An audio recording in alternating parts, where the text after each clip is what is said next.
Be Wealthy and Smart, episode 1317.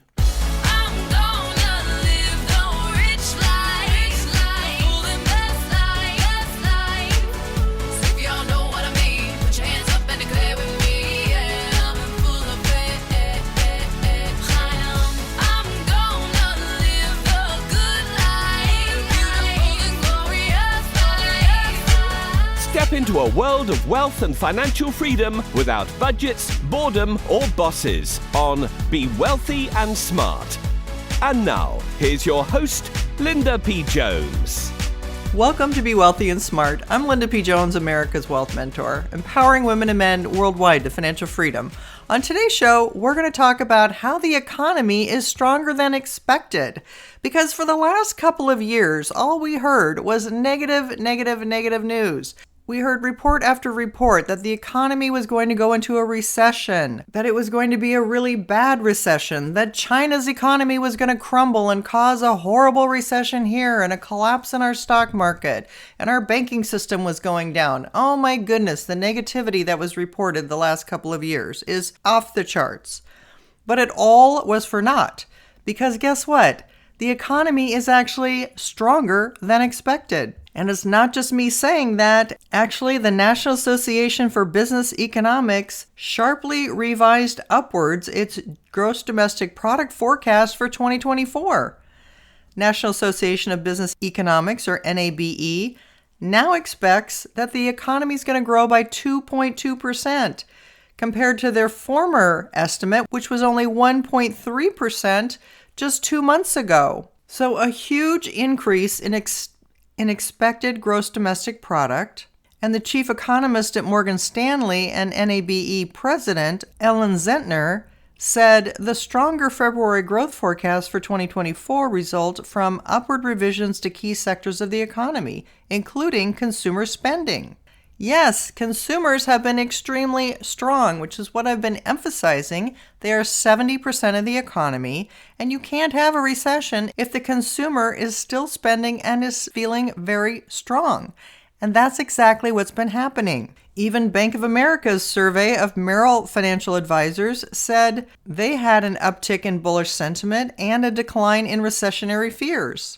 Well, now it's looking pretty obvious, and all the people who were looking at the glass half empty are now seeing the glass half full. And that's even with the Fed putting off its interest rate cuts. You see, at the end of the year, we got really optimistic about the Fed making cuts, and the market predicted 6 or 7 cuts in 2024.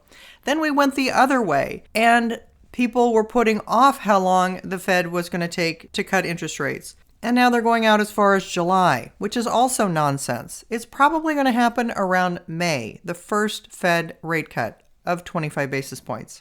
But we could also see the Fed cut faster than it did before, because remember, they raised interest rates at the fastest rate in history. And it's likely that they may also panic on the downside and reduce rates faster. The National Association of Realtors is seeing interest rates in the 6% area by the end of this year, and in the range of 5% or so in 2025. So interest rates are going to come down sharply. That's going to fuel the housing market, and we're going to have a huge real estate boom, in my opinion. I've been saying that for a couple of years now, and even though there has been some weakness and prices have come off in some markets, the reality is that home prices have remained relatively steady nationwide and increased 0.5% for the third month in a row. What's really surprising to some people who were negative on housing, and they don't like this number, is that the same month-to-month increase was seen both in December and November,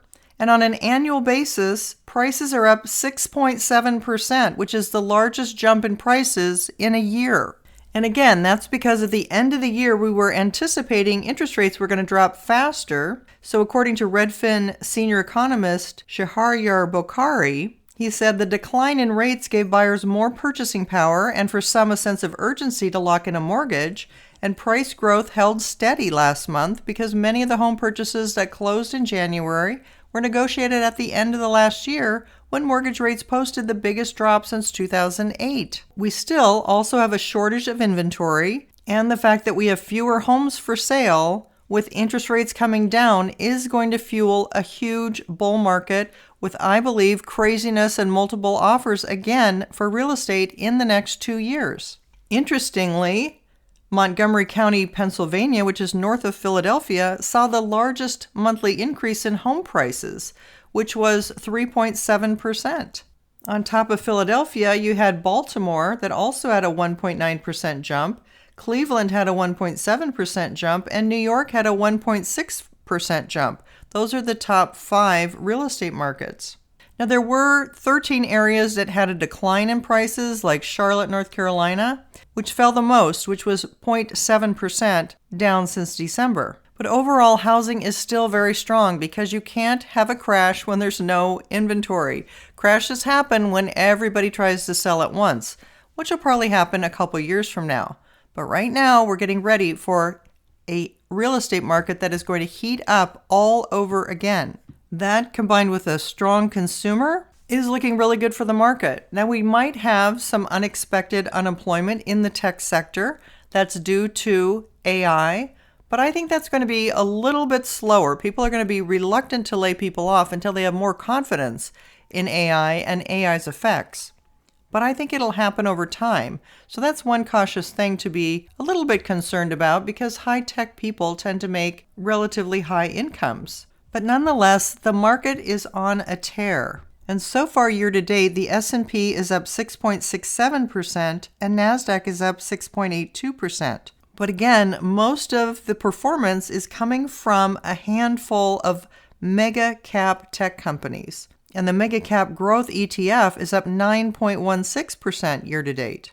So in just the first 2 months of the year, we already have 9% performance, which is a year's worth of performance on average in the mega cap growth fund.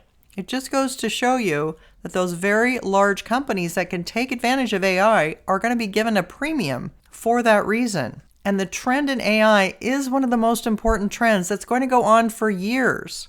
And we're just at the very beginning of the whole AI trend and learning about what AI can really do. Remember, artificial intelligence can be used in many different ways. It's not just used one way.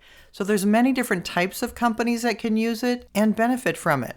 But because it can help profitability, for example, Klarna reported that AI is doing the work of 700 employees. That's the kind of leverage that AI can give you, is it can replace a lot of people, which can be a scary idea, but it also right now means more profitability for companies. And in Klarna's case, it's working in the chat support window, so it's answering questions faster and getting the questions answered at as high of a satisfaction level as they get from humans helping people. So what are the things to look out for that we're concerned about? Well, probably high interest rates staying too high for too long. The Fed really should start to lower interest rates, but again, I think that will happen in May. And once that happens, the market will anticipate more rate cuts coming. But we have key data coming out in the next several days, and that's going to give us further insight into the health of the economy and what's going on with inflation. And if those numbers come in lower than expected for inflation, that's going to fuel the market even more. Because again, that good inflation information would let markets move interest rates down further and faster, expecting that the Fed will be able to take some action and move rates lower if the data supports it. So last year, we had 85% of economists expecting a recession. This year, only 4% expect a recession. There is no recession in sight. Things are looking very healthy. The consumer is strong. Things are going well. This is an election year, which usually is the second best performing year in the election cycle. So we should have a positive year this year. And I'm looking for things to be good for a few more months through the end of the Bitcoin halving, which happens at the end of April and into May. And maybe when the Fed makes that first rate cut in May, we might have a buy on the rumor, sell on the news kind of effect, which means that we anticipate the Fed reducing rates in May. And then when it happens, we may have a sell-off in the markets at that point. That wouldn't surprise me one bit. But for right now, things look good. We'll be looking at the data to see what that data is telling us. But everything looks like it's heading in the right direction. And we're going to be getting some cuts this spring.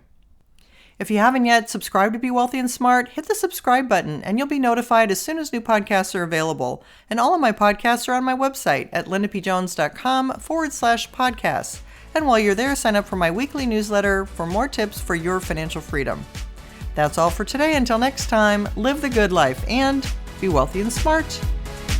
Thank you for listening to Be Wealthy and Smart with Linda P. Jones. Share the wealth and tell your family and friends about the show. Check out our website, blog, and social media for more riches at www.bewealthyandsmart.com.